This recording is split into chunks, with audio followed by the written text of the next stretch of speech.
Hello, and welcome to I Am Dad Podcast with your fatherhood authority, Kenneth Braswell. 30 minutes of wisdom, information, resources, and nuggets to help you on your fatherhood journey. Or maybe you're just curious and want to hear some real talk about fatherhood, family, and the minds of men.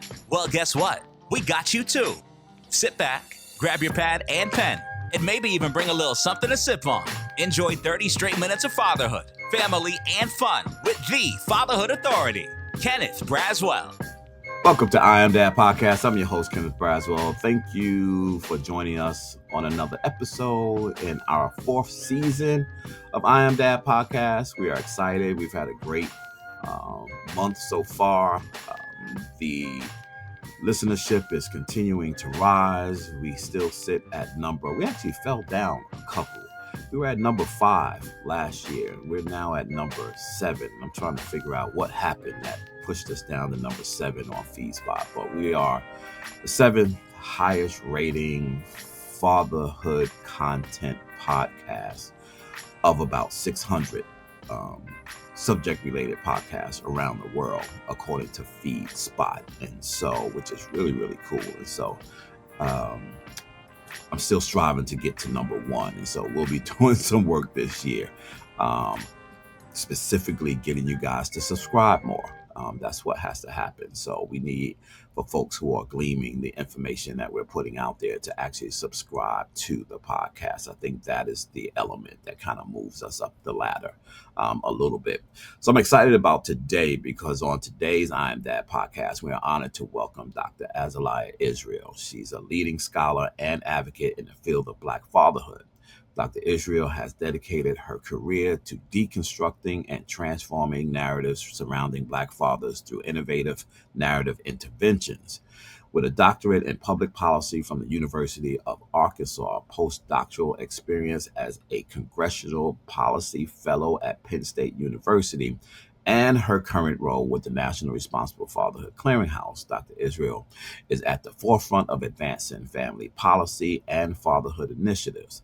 As a wife and mother of 2 sons, she brings a deeply personal perspective to her work. Join us as we explore her groundbreaking research, her thoughts on parenting, and how doulas and midwives can play a pivotal role in supporting fathers during the transformative journey of parenthood. Good morning, my friend. Good morning. Good morning. Thank you so much for having me. No, thank you so much for coming on. You and I go back a long way, don't we? We do. I think 2017, maybe. Yeah. When I first met you. I'm so proud of you. I'm not, a friend of mine always say, she says, I always low level follow you. Stalk you. That's what she says. She says, I always low level stalk you. She says, I don't like post on your posts. I don't do anything in that. She says, but I'm always following your work. And she always says, I'm so proud of what you're doing. Same with you. Like, I watch what you're doing. I watch your work. I watch you. I watch how you've grown over your career. And really proud of your work. And I think you're going to do some great things. You're going to transform communities. I really, really believe that. So keep doing what you're doing. And so we start off our podcast with a very interesting ramp up. And we do that so that our audience can get a sense of who they're listening to. And it's very simple. You can tell this however you want to tell it, from whatever angle, from whatever perspective you want to tell it. But tell us your daddy story. Okay, my daddy story. So I actually have 2, if that's okay. I'll make them kind of brief. But so the first story is of my biological father. And I'm the only daughter of my father that I know of. And I say that just because my parents were never married. We lived in like a really small town. And so when I was younger, I always wondered, I wonder if I have like other siblings out there that I don't know anything about. But as far as I know, it's me and it's my little brother. And my dad was actually a lot older. I think he had me when he was like 49 or 50. So I got like a father who, had children at a later age.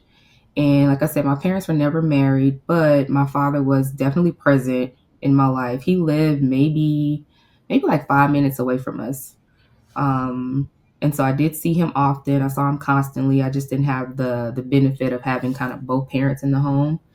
And as I've matured in the fatherhood space, there are things that I've experienced that I didn't understand back then, but I've been able to conceptualize now.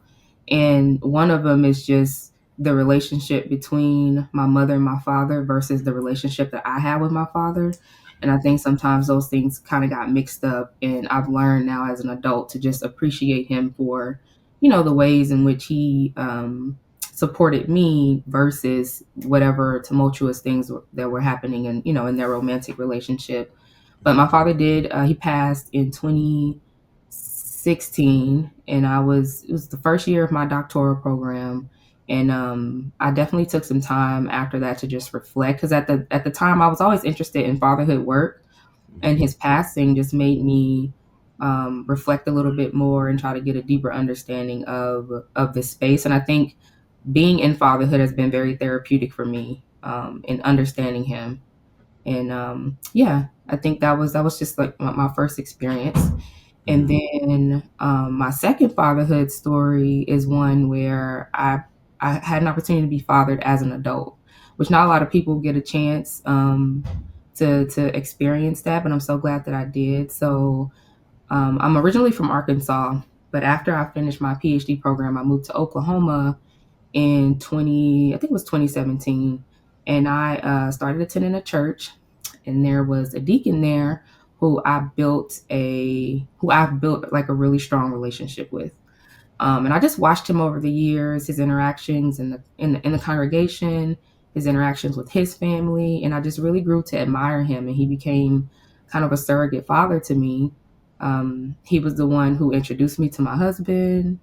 He For my postdoc, I moved to Maryland for a year, and I was so terrified to leave. I didn't know if it was the right decision, and so I ended up talking to him and just sharing what I would be doing, and I wanted his input. I wanted to know what he thought, and I honestly went into that conversation thinking, okay, if he tells me that this isn't a good idea, I'm probably not going to go, because I needed kind of like a blessing. Like, I needed to know that it was okay for me to go. And I explained everything to him, and at the end of that conversation, he said, this is a good decision, and I trust you. And him saying that, I don't know, I just remember it to this day, that feeling of like a father figure saying, I trust you. You have my blessing to go. And it was a really great decision in the end. So like I said, he introduced me to my husband. He walked me down the aisle. He and his wife walked me down the aisle to my husband. Um, and then biblically, of course, you go from your father's house to your husband's house. And so my relationship with him changed a little bit, because now, my husband is the person that I'm getting all that input from, but he became also a mentor to my husband as well.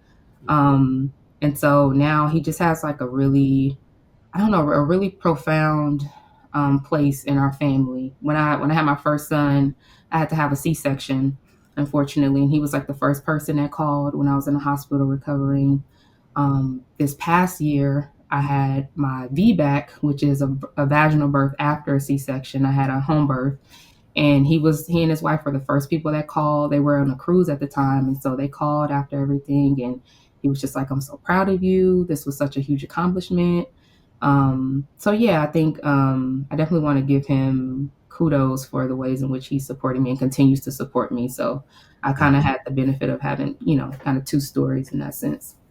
Nice. Oftentimes when we have these conversations, and this from being in the work, that the conversation tends to lean to fathers and sons. Mm-hmm. And I think that's a natural thing, because I think when we talk about moms, we tend to lean into moms and their daughters.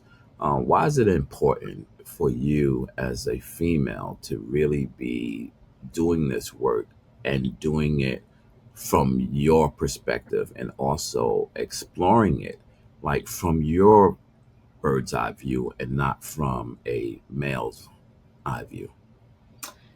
That's a really great question. So I think I'll start off by saying that when I entered the fatherhood space, I I don't know if I felt uncomfortable, but I did feel a sense of, I don't want to be the person kind of leading the charge. I think of myself as a guest in the fatherhood space. So I'm an advocate of the Black family, of Black fatherhood, and I'm a stakeholder in our success, right? So my thoughts and opinions, they matter, and my experiences matter. But I always want to be cognizant of my space as a woman and making sure that I'm not, we talked about narratives earlier on. I want to make sure that I'm not creating or distorting or creating misinformation about Black fatherhood, and about Black fathers in general. And I think because I don't have like the first person experience, it's just I just always try to keep that in mind. But for the most part, I think that fathers, especially in black fatherhood in America, there are a lot of negative stereotypes about fathers, and I've always wanted to kind of take the position of giving my experience, but not letting that be the only experience. Mm-hmm. That makes sense. Yeah, I think that's the most important thing. That has also been my evolution, Mm-hmm. right? I think that in the beginning years, it was more about my directive, like this is what it is. My opinion mainly represents what it is. And then I came to realize that it was more about perspective. And when I started thinking about it from that space, I began to feel more comfortable talking to moms, right? And so I had a training called Standing in the Gap, Single Mothers Raising Black Boys. And every time I would do that training, I haven't done it in a while. People keep asking me to do it. But anyway, every time I would do that training, I would have like 7,500 single moms in the classroom. And I remember one time this woman called and said, like, help me understand what you're going to be talking about. And I was like, what do you mean? How can you talk to women about being a single mom?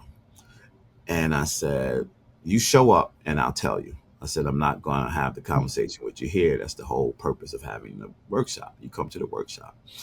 And so she came, and then, all the women, I said, um, you don't have the only perspective of being a single mom. I said, I have a perspective too, because I was raised by a single mom. And I can tell you things about you that you have absolutely no idea, coming from coming from the perspective of a boy being raised by a single mom. And throughout the workshop, I was telling them different things, and they were like, you could see like Mm-hmm. wheels turning.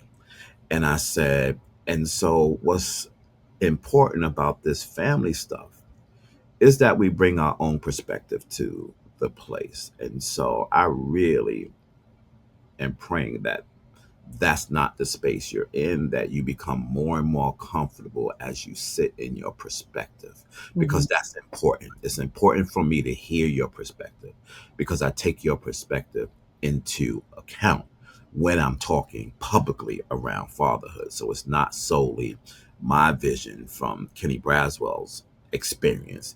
It is the totality of the experience, right? And because the flip side of the coin is um, being a father, being a mom, and having a father, Mm-hmm. having a mom. Those are two flip sides of the coin that we're talking about. And I think that one of the things that we have to do is just always be clear with people what side of the coin we're speaking from. Mm-hmm. That's the perspective, right? And so you can listen to what I'm saying if I'm talking to you about having one as opposed to being one, right? And so, uh, yeah, so that's why I love like listening to, there's, not everybody should be out there talking about fatherhood, right? And so, because what I hear in a lot of people's voices is they still got a lot of pain they need to deal with, A lot of trauma. right? Mm-hmm. And so, but as a mother of sons, right? Because that's a whole nother conversation. We're Mm-hmm. talking about fatherhood, and we're talking about your stand-in father. You're talking about your husband, but now you're talking about boys, right? Has your perspective changed about fatherhood now that you're looking at these boys and you're thinking to yourself, one day these boys are going to be fathers, and I have to think about how I raised them? Absolutely. Oh my goodness. I was looking so my I have a 3-year-old and I have a 7-month-old. And literally was just looking at them yesterday. Like one day they are going to be husbands and fathers, and the things that I'm saying to them now and speaking into them now will carry on with them. And so it's definitely a huge responsibility that I do not take lightly. And I always think back to kind of when I first got married. So just going back, my initial entrance into the fatherhood space, my relationship to men in general or to fathers is I was a daughter, right? But now that I am married and I have children, I'm now the wife of a Black man, and I'm raising Black men. And so it definitely comes full circle. And I'm literally I'm outnumbered in my household, so it's all boys at this point, and hopefully one day I'll get to have a daughter. But yeah, I definitely do not take it lightly, and I will admit that there were things that I didn't know about myself before I got married in terms of we talked about trauma earlier, about how we kind of have these reservoirs, these memories that kind of come to the surface. And I think getting married gave me a greater understanding of Black men in general, but just my father. I married somebody who is like the spitting image of my father, and it was not intentional. And I know there's like this phrase that men marry their fathers, they marry men like their fathers.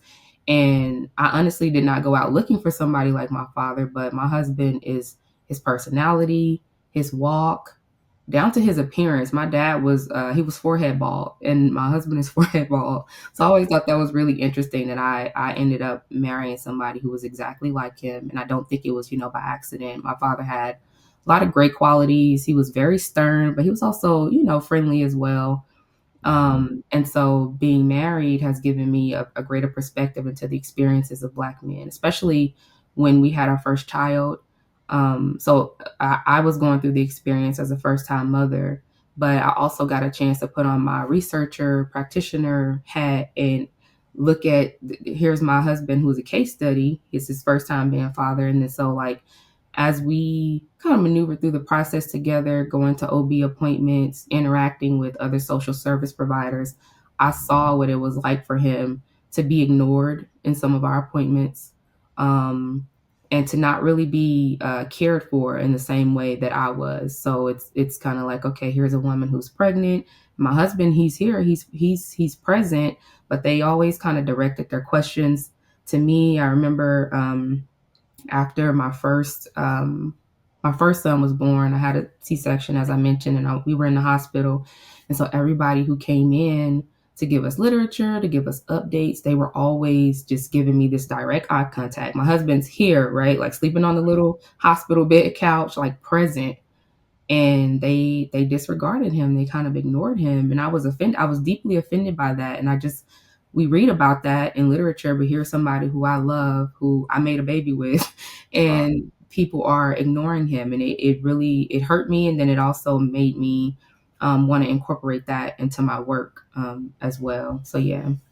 Yeah, no, I think, hey, been there, done that, Mhm. right? And there's still a lot of work. I think that there is some, um, that we've done a lot of academic work in the responsible fatherhood space. We've done a lot of, um, well, not a lot of, we've done more service work Mhm.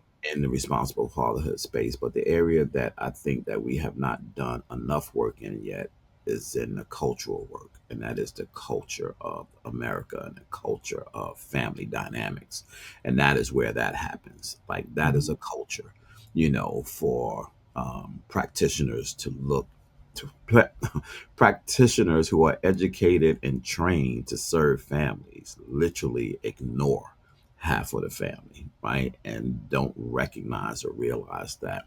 That's some of the work that we have to continue to do. One more question I have for you before we get into the doulas and midwives conversation. When and if you have a daughter, Mhm. will your perspective be a little different about how you raise her, given what you know and the space you're in around fatherhood? Yes. I think one of the major things that's missing, not just in the fatherhood space, but in, like you mentioned, culture, It's just the respect we need to have for men and the valuable roles that they play in terms of protector and provider, but also in so many ways. Like I am grateful. I've learned to just. I told you about my biological father. I told you about my kind of stand-in father, if you will. And there's a value that's there that's not really, I don't know. I didn't learn it kind of growing up from the women who I was around. I as I matriculated through higher education, I saw less and less men. And maybe that's a part of it that I didn't. So as we're in class and we're having these conversations, there's most of my classmates were women. And so we all it was kind of like an echo chamber. Like we all had similar thoughts and perspectives, and with no men there, and even if there were men there, our voices were a little bit louder. And so we never really got to hear what they had to say.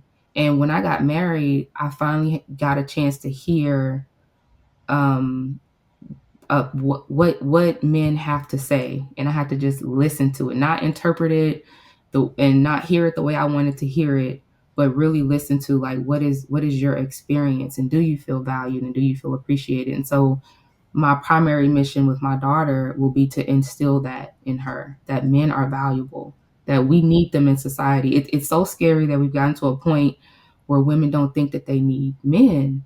And it's the most egregious statement. And I don't think like self-preservation tells you like we need men. Like we Right. need you here. You're valuable. And so for some reason, we've lost that. I think that the world has become so civilized, like where the world is industrialized. And I remember when I was living by myself in Maryland when COVID happened. COVID was a big eye opener for me in terms of this independence that I thought that I had. It's kind of like, okay, you're saying you're independent, but you're only saying that because you get to live in an apartment where, you if the water gets cut off or the electricity gets cut off, you can call the landlord. But what if there's no landlord to call? Like you need people. And so that may be like a little rant, but I want my daughter to value men, and I'm going to teach her that from my perspective. And then also, of course, in the home with her father, she'll learn that, but she also needs to learn it from me, like as a woman. And I didn't get that from women when I was growing up. Yeah, nah, COVID was a game changer for a lot of different things, but I think family dynamics was probably had got the biggest impact. I remember doing a training. I've created this training during COVID, and it was called um, Learning to Live with and Without Your Family in the Same House. Mm, Right? mm, It was this whole notion that you were locked in the house with your family and you had to figure out how to live with them, but also live without them in the same mhm, house, meaning create your space within the mhm, house. And one of the blessings that we had is we had literally just moved out of our apartment into our house. And so our house is expansive. And so literally like there are days that I'm in a house and I probably see them twice, like mm, especially if I'm in the office. Like I could hear them. I hear the movement. I hear the dog. I hear my wife. I hear my son and my nephew moving around. But we can isolate ourselves in a way that when someone gets sick in the house now, it's like, listen, close your room door so you don't mhm. infect the whole house. We'll slide your food underneath the door like that. But I always wonder. I was like, man, if we were still in that apartment, like we would have been so tight and so miserable, with each other during that time. But on the backhand side of it, I think it did wonders for us as a family, because we did learn that together and we did grow up in that. And our dynamics are so much different now as a result of that, because we've learned how to be, in close confines with respect to who we are and what it is we're trying to do. um, can you hear me?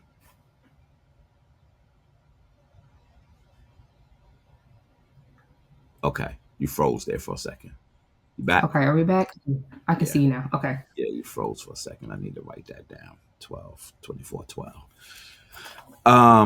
So here's there's a lot of conversations right now, a narrative out there about doulas. And Hmm. so I remember when I first heard it. No, I think I saw a post from one of our colleagues, and I've interviewed him already, Joel Austin, out in Philadelphia with Okay. Daddy University. And this post was about come and get training for dads to be doulas. And I'm like, what? Like, what is Joel doing like right now? Like, what is he like? What is he trying to do right now? Because Joel was like that. He's just innovative in that way. He's always in special places. And I said, I got to get him on the podcast and talk to him about what it is he's trying to do. And when he got on and he finished, I was like, yo, okay, I get it. And so, but since then, I've now seen more and more. In your email you sent to me, you said that there was a young man that you reached out to. I know of them. Hmm. Don't remember them reaching out to me. They could have reached out to me, but then again, 100 people reach out to me, and so I mean, they have to Hmm. like really like focus on me to get my attention sometimes. But really have admired what they're doing, and I see more and more. Help us understand, first of all, what is a doula? Yes. So a doula, to put simply, is just a birth worker, a supportive person in the birthing process. And so a doula is there primarily to provide education for the family prior to the birth of the child. And then during delivery, they assist the mother with like comfort measures. And Okay. so depending on, what type of setting it is, it could be in a hospital, it could be in a birth center, it could be at home. And depending on what type of pain management you decide to have. So let's say you're in a hospital and you don't want to have an epidural. You want to be able to manage the pain without, because there are some medical complications that can happen when you decide to get an epidural. So a doula would be there to give you comfort measures. So instead of you numbing the pain through an epidural, she can do certain techniques.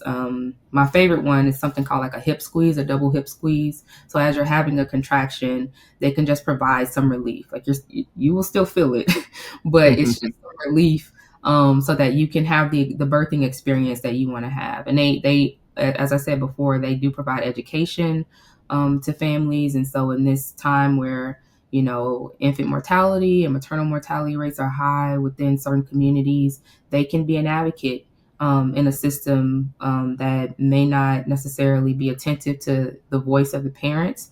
A doula can kind of step in, educate them, but then also, I know when you're giving birth, it's like the most vulnerable you'll ever be. I think for the mother and for the father. And so a Hmm. doula is there kind of as like a third party to serve the family, but then also kind of intervene if there are things happening in the setting that shouldn't be. And so you'll communicate to them beforehand, and then they'll help you, kind of guide you through that process. But I think every woman should have a doula when she's birthing. There's just so many benefits. There's no disadvantage to having a doula, honestly. Hmm.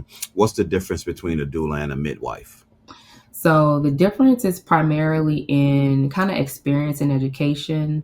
I think about it like this. So a doula is there for the mother, and then the midwife is kind of there for the baby, if that makes sense. So a midwife is if you have a midwife, she's your physician. That's the person who you're doing your ultrasounds with, who you're doing your follow-ups with. They're checking the baby's heart rate.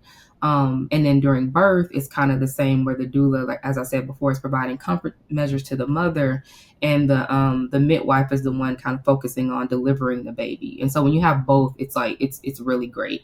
But they do serve two different roles. Some people become doulas and then eventually become midwives. Midwives, depending on the state, they'll have to be certified on a certain level. It's easier to become a doula. You kind of go through a training process, and then you gain experience and market and just build your clientele. And in a midwife, there's more legalities in that respect.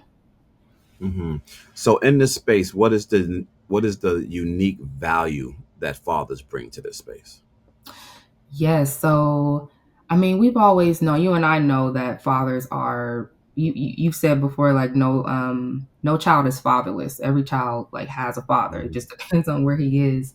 And so I think when it comes to this maternal health space, as I described before, how my husband was ignored, and this kind of goes into why we decided to have a home birth, is that we wanted an experience that would incorporate him and his feelings as well. Because in terms of maternal health, the father plays a really important role in making the mother feel supported, regardless of the relationship. So it could be a married couple, it could be a co-parenting couple, just bringing a child into the world. Like you want the person, unless there's something, else going on, but you want the person you made the baby with to be, to be involved.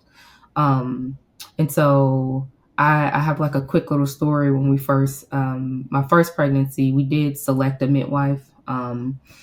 And when we went to that appointment, me and my husband, we had both just gotten off work. So it was like 5:30, maybe like 6 o'clock in the evening. So we were both really exhausted. I was just big and pregnant, and my husband was just tired. And so we go in to meet the midwife, and we're both, interested in learning, but like we're just a mental brain drain has happened throughout the day. And so when we go in to meet her, our energy is really low, and she notices that immediately. And she goes and she turns off the light. Because I think my husband had like a migraine from work. And so she went and turned the light off for him. She said, "Do you need any water?" She's like, "Take a minute. We don't have to start right away. Just, take a minute, decompress, and we can get started." And she just really she showed care for me, but then she also was very attentive to my husband. And ultimately, that's what won us over in terms of picking her. And it was just something we had never experienced before. And so for me, I always wanted, as a fatherhood practitioner, I knew that I wanted my husband to be as involved as he wanted to. I made this mistake of in my first pregnancy and making him be involved in too much, or wanting him to be involved in too much. And what I learned is that the appointments, honestly, if you're having a healthy pregnancy, your appointments are boring. It's just kind of check the baby's heart rate. How are you feeling? And they kind of, go through the different stages. And so my husband, he would come to the appointments and he would be really just honestly bored. And so I realized that. So with my second pregnancy, I kind of told him, I was like, "Hey, I want you to enjoy this pregnancy, be as involved as you want to be." And so he ended up coming to the first appointment with the midwife just to meet her, because we selected a different midwife the second time around. And then he didn't see her again until 36 weeks, when she did a home visit for us. And I think that was the best way to go, because I got a chance to reserve his energy for my actual delivery. So I kind of, if I can give an analogy, I learned that my husband is kind of like a fourth quarter player. Like he's not as involved when I say involved, like he didn't want to go to all the appointments, but during my home birth, he was just the best cheerleader I needed. Honestly, there was a point where my son was I was crowning, so he was like almost out, but I was just exhausted. And my belly was still big, so I couldn't see it. My husband took a picture, and I saw my son's head emerging. And it was the motivation I needed to just get him out. Like I was like, "I'm almost there." He's like, "Azaliah, you're almost there." And he was just so instrumental in helping me like achieve that goal of having a VBAC. So it's like fathers bring so much to the mother. And then I think a good doula and a good midwife will pour into the father, because they know he's like the key to helping the mother have a healthy pregnancy. If that all makes sense. Yeah, no, my experience in the birthing room with my youngest daughter, um, my girlfriend at the time, she had a male OBGYN doctor. Okay. And so I think that was different. I didn't know if it was normal or different or not. Come to find out that that's very different. But he was such that when she was being birthed, he had me come around to the front side as I was holding her hands. And when she came out, he motioned to me to come towards him. And when I came to him, he said, "Hold your hands out." Like this. He told me how to hold my hands out. He said, "Hold your hand out like this." And as she was coming out, her head was coming into my hand. And he said, "Just hold her head as she come out." And then when she came, as her shoulders came out, he kind of, they did the pull, which freaked me out, because I'm holding her head, and he has my hands, and he's pulling on my hands at her at Mm-hmm. the same time. And so, and then when she was completely out, he turned and then he reached over and he grabbed the whatever those things are, and he handed it to me and he held it. He says, "Cut it right here." And I cut it, and I cut the umbilical cord myself and put it back down. And afterwards, he said to me, "Great job." He says, "I always believe that, outside of my guidance, that fathers should be the first person to touch their baby when they come out." He says, "Mom is already touching her; it's already a part of her, but the the dad should be the second person to kind of touch her." And I've never forgotten that experience, and I remember what that experience did to me. Like it did. If I didn't already love my child, it Mm-hmm. brought me in so much deeper into that space. So you think about the process and the work itself, because part of it is out there trying to encourage at this point, and we'll talk about the process of getting dads to be doulas and what aspect they bring to the space.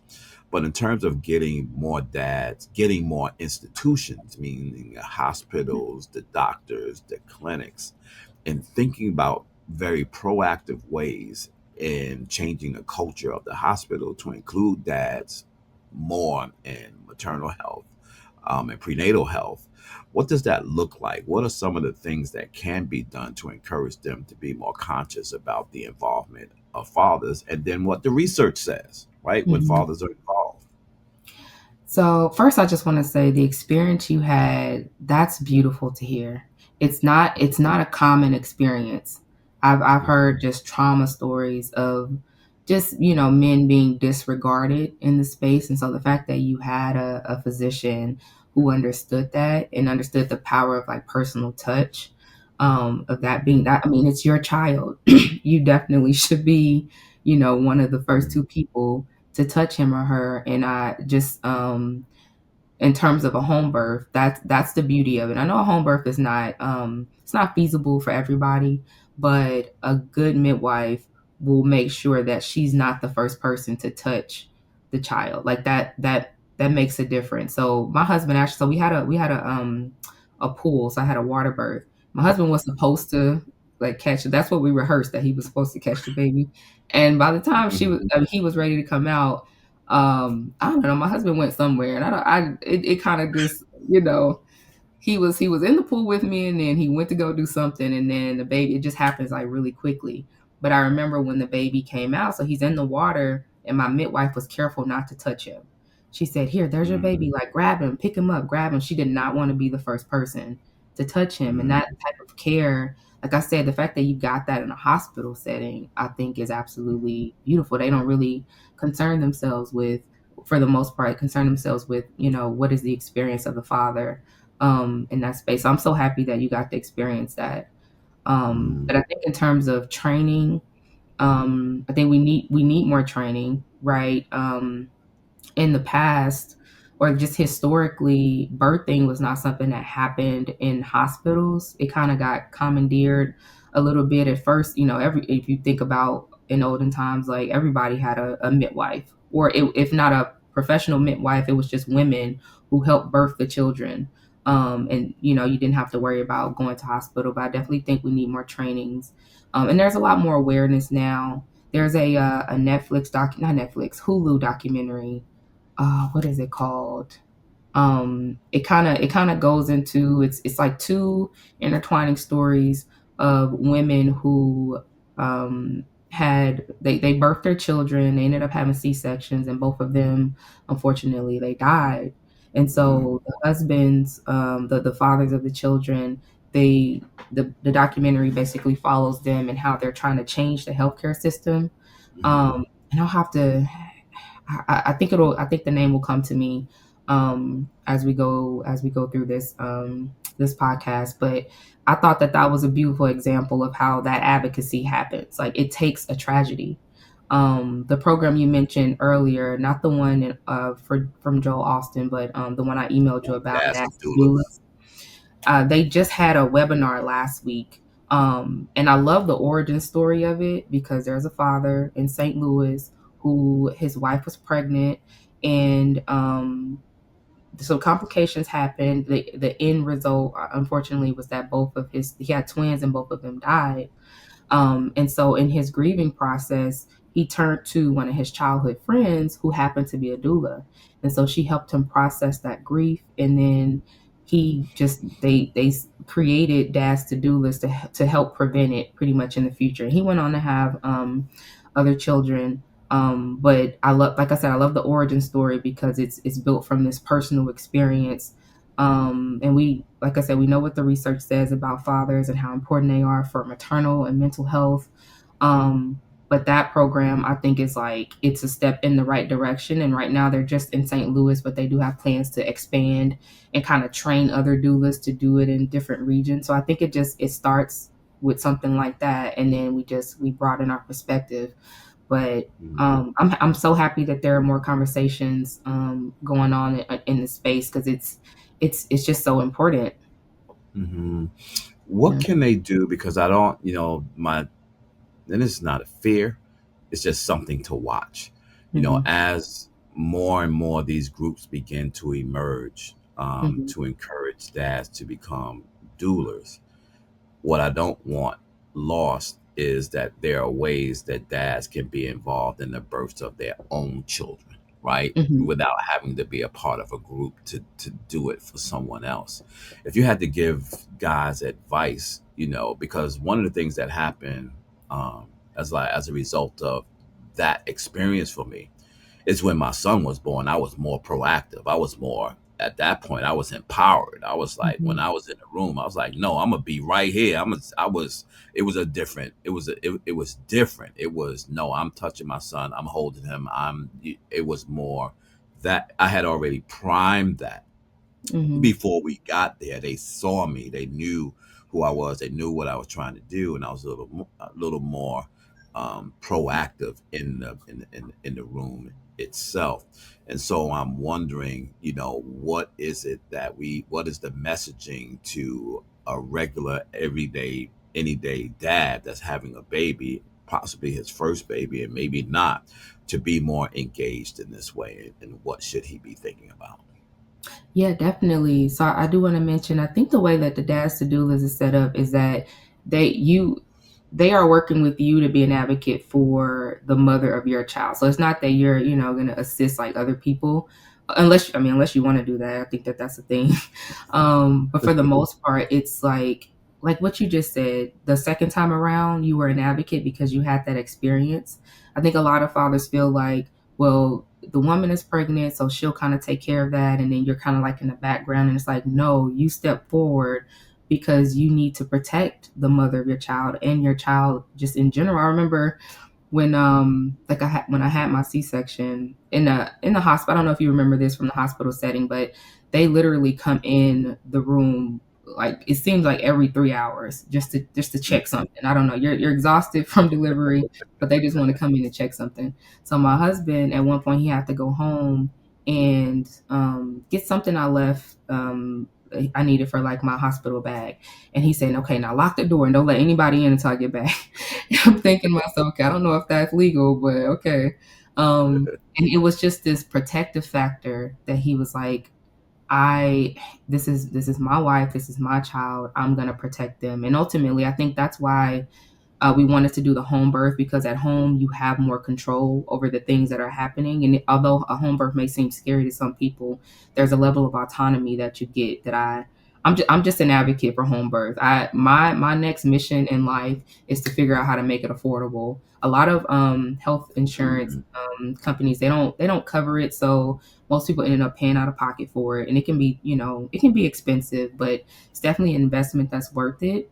So yeah, I think just the key is what you said in terms of being the advocate. You're the person. There are some doulas I've heard that train fathers and say, hey, okay, you're the bodyguard. Anybody who comes in this room, you need to know what they're here to do, how long they're going to be here. Like, step in and be conversive and be talkative, and don't just stand in the background.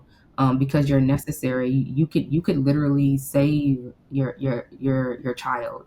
Honestly, I think that when there's the supportive people are there, whether it's a doula or a father, health providers take they take a step back and they make sure that they're treating you accordingly, because there are people who you'll have to deal with if you don't, that type of environment. But yeah, the advocacy is the biggest part, and just knowing you belong. You don't need permission to be there, like you belong there.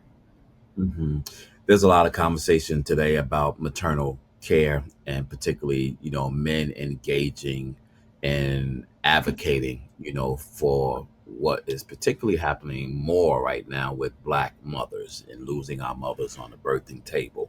And Mhm. so, but I still think that the conversation is not loud enough. And I don't think that, Kwame Johnson, who does Charles Johnson, who's with For Kira's Moms for Kira.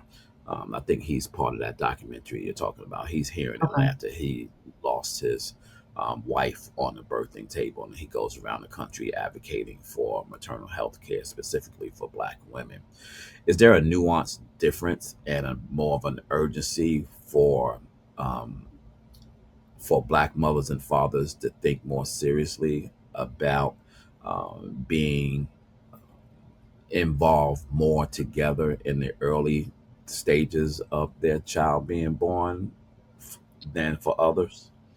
So that's a really great question, because I think for the most part we've talked about just the birthing process, but there's a whole 3 trimesters Right. that, I mean, there are all these hormonal imbalances you go through, these mood changes. There's something called, if I pronounce it correctly, it's Kuvaid, or it's like sympathetic pregnancy, where the father will start to mimic some of the symptoms that the mother is having. So I remember with my first child, I had a lot of heartburn. I had like all these peppermints that I would just snack on, and my husband started eating them. And I was like, I need those. Like, why are you eating my peppermints? And he's like, oh, I have a stomach ache. I have nausea. So a lot of the things that I experienced, he experienced too, which I thought was like really, really interesting. But just thinking about those first 3 trimesters, or all 3 trimesters, because they call, once you have the baby, some people call it the fourth trimester. But it's just imperative that you're there for the mental health of mothers as well. And like I said, a Mm, doula and a midwife, they typically are cognizant of that. So I don't know if you remember going to OB appointments. Usually they're very quick. It's kind of okay, we'll give you this ultrasound, check in, you check your blood pressure, the medical things. But with a midwife, your appointment can run like an hour and a half long. Like, because they are not just interested in your blood pressure, the heartbeat of the baby, they'll sit with you. Hey, how's your mental health? They know how important that is, or how that will influence everything. And if the father is there, they want to know about his experience as well. What issues are you having? There are different resources. Like if you're having, let's say it's a co-parenting relationship, and you're mm, needing support in that area, they have like a whole list of resources for relationship counseling.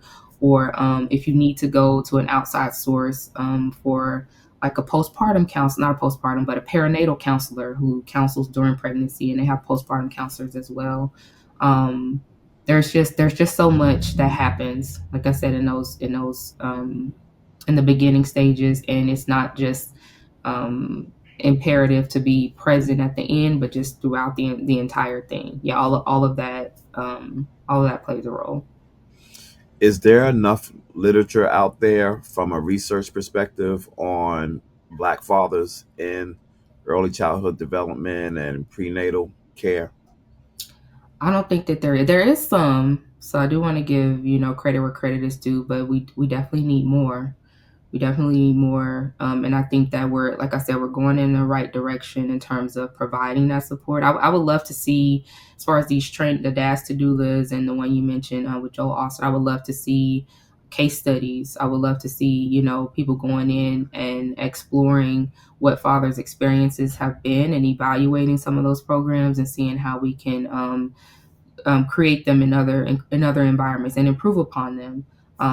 So yeah, I think we're going in the right direction, but I definitely need more literature in that area.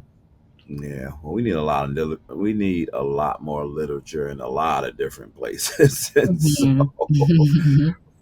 from your work perspective, and particularly from your research perspective, What is it that's burning you? Like, what is it? What is that piece of work that you really want to get done? So I think, like I said, a lot of my initial goals in the fatherhood space were around, it was around fathers individually. And now I'm moving towards like the family unit. And when you asked the question earlier about when I get a daughter, Worth will, if I get a daughter, what things will I teach her? I, I definitely am a proponent for marriage. I've learned that when it comes to diversity of family units, of course, we have blended families and people who have stepfathers, stepmothers, like people who step in, but that mother father, like that nuclear unit, is like the safest place for a child. I was reading a book not too long ago, and it was talking about like mental health, not mental health, sorry, sexual abuse and physical abuse is more likely to happen outside of the nuclear unit, Absolutely. because there's a connection that a father has with his child that another man may not have. And so that's the complexity of like the co-parenting thing. It's like you want both to be present, but the biological father, there's a preeminence that he has and he should have. And when you kind of mix things, I think it makes it a little bit more complicated. So I'm a proponent for marriage, and so I'm thinking about, okay, in what ways can I assist in shaping our culture? Because I think marriage has it has not been something that's been talked about. Well, it's been talked about, but I don't think it's as valued as it should be in terms of like setting children up for success.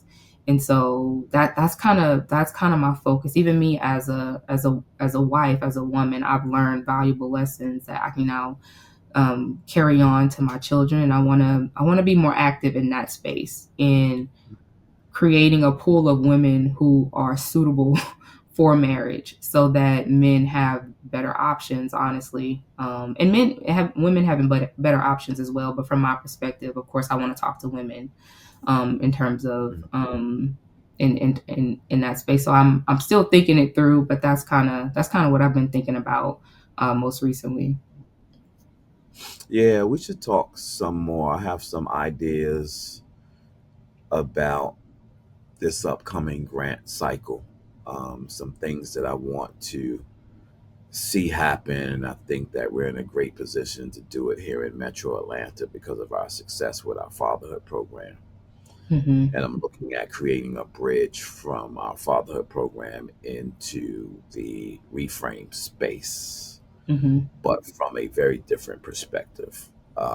And so I think that we should be speaking more about co parenting within the context of marriage. I'm sorry, backwards. We should be thinking more about marriage in the context of co parenting than co parenting in the context of marriage. Hmm. The core issue is co parenting. What the infrastructure around that could look different, but the emphasis has to be on co parenting. And Hmm. so the training and the work and the research and the documentation has to be, what does co-parenting look like in all of these different scenarios? And so we know that literature points towards children fare better when they're in married couples, and there's a reason for that.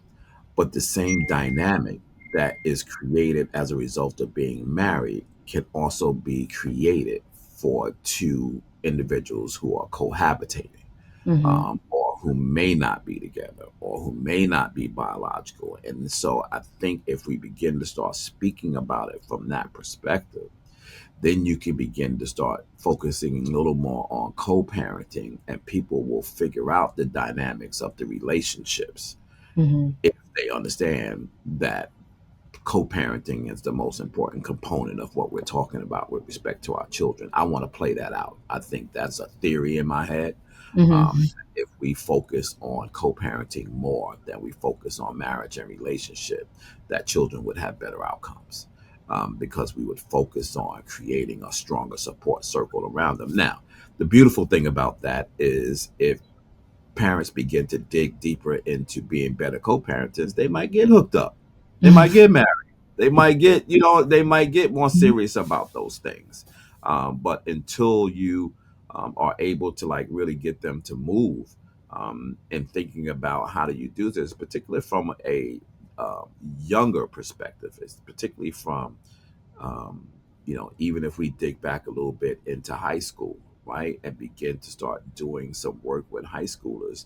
And I know that people don't like the term family planning, but in a sense, that's what we're talking about. We're talking about planning your life for the possibility of having a family, right? Mhm. And what does that look like? And so if we can start educating, our younger folks about these dynamics that we're talking about, they'll walk into those situations with a little more information. And probably will fare better with respect to choosing who they tend to get hooked up with, right? Because that's the other issue. Mhm. Issue is mindful who you get hooked up with, because that person could be your life partner, Mhm. for real, right? And so so there's a lot of stuff that I think can be done out there, and we got a lot of runway and a lot of space, particularly with the Clearinghouse, with FI and other things that can be done out there. But I think the institutionalizing of the framework on what we do to educate both moms and dads on the importance of fatherhood, engagement in early childhood development and prenatal and all of those and maternal care issues should be raised a little more, so that we can get people interested in wanting to know more, right? Mhm. Give them a little, they Agreed. want to know more. Thank you so much. Thank you. This was a Well, great conversation. yeah, and that's I just wanted to have a conversation. I think people Yeah. glean from it when you just kind of have a conversation, as opposed to tell me what the research says about the involvement of us. Ain't nobody care about that stuff. Listen, how does it work on the ground with me trying to be there? And so yeah, let's put our brains together and kind of think about how we can help each other and really move this conversation in a way, and begin to even orchestrate and organize the individuals that are out there doing this work in silos across the country. And what Mhm. can we do to begin to start pulling them together a little bit and start to think about raising the conversation on how do we get them to be, how, to your point, how do we begin to start looking at them, to start to do case studies on them, to get some Mhm. research pointed towards them, some resources pointed towards them, and those kinds of things. And so, again, thank you so much for joining I Am Dad podcast. And thank you to all of my I Am Dad podcast listeners. You know how I like to leave you. Always be kind to others as you're kind to yourself, or you might find yourself by yourself. Always shoot high for your goals, because even if you miss, you'll be amongst the stars. And that's my good friend Art Mitchell used to always say to me, Kenny, it's nice to be important, but you know what? It's much more important to be nice. Until next Sunday, peace out. Thank you so much for taking the time to spend with us. You've been listening to I Am Dad podcast. We hope that you have been informed, encouraged you to think, or even inspired your heart for the love of dads. The conversation does not end here. Come back and join us next week. Same time, same place. Or you can continue the dialogue on our I Am Dad Facebook page. We also invite you to listen to past episodes, learn more about us, and keep up with special activities by visiting IamDadPodcast.com. That's IamDadPodcast.com. Until next time, I leave you with this reminder of manhood from 1 Corinthians chapter 13, verse 11. When I was a child, I spoke as a child. I understood as a child. I thought as a child. But when I became a man, I put away childish things. Because of this reminder, I will always understand that I am dad, period.